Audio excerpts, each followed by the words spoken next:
Of the 3 steps to initiating a project, I tried to complete all of them before this project began. I would say that I didn't spend as much time focusing on the risk assessment strategy simply because my project was a social media campaign and I felt like that was a pretty low risk situation across the board. But I did feel like it was important to identify project scope, particularly because a social media campaign is sort of an ambiguous term and it could be a lot more involved or a lot less involved depending on what sort of the point of the campaign was. So I felt like that was a very important step in beginning this project. The elements of sort of the project schedule that I felt were most helpful were the work breakdown structure and the assigning of resources, particularly because there were a lot of elements coming from different departments coming together for the social media campaign, so I felt like it was important to have that work breakdown schedule in order to know who needed to do what and when, and just making a map of the different components and how they needed to come together in the end and where they were coming from. And throughout this project, I realized that I am definitely a person that thrives on having plans and having deadlines and having things sort of done in a sort of self-contained way. And I realized that not everybody works that way and that it's important to have good communication when you're working on a project so that you can talk to people and they know what you're doing and you know what they're doing and it doesn't sort of surprise you at any point during the project. So I felt like identifying key stakeholders went well, and I sat down with sort of HR and with my own digital department and we talked about how we really wanted this to be a project that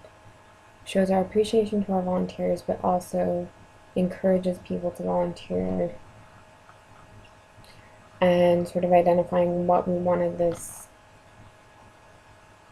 campaign to do for us. And it also helped me understand sort of the scope that we wanted. They showed me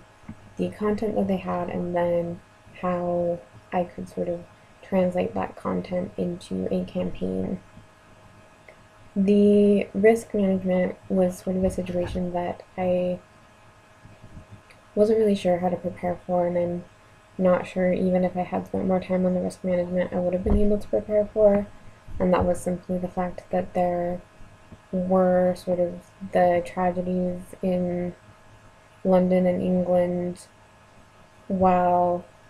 I was here, and working on this project is sort of sending out a social media campaign, even though it's a positive message. There were times where we had to sort of rearrange posts, rearrange times, and sort of think about being respectful to sort of the victims of these attacks and knowing how to navigate that, which isn't something I expected to have to deal with, but it was definitely an important element of the project. So going forward, I think the most important thing to do in sort of my SMART plans is to, one, the next time I have a project is to set up a specific communication plan across all parties according to sort of the steps in the process. So having a plan that when something is completed in a project, that there is a report on it when it is completed, just so that everybody can be on the same page. And I've talked with my supervisor about this and we think it's a good idea, and so in future projects I will be reporting my progress to her throughout, and I think it's a pretty realistic goal and it helps to just keep things organized and to keep an understanding between people involved in a project. So I look forward to more projects with the trust and being able to learn more things about project management while I'm on this internship.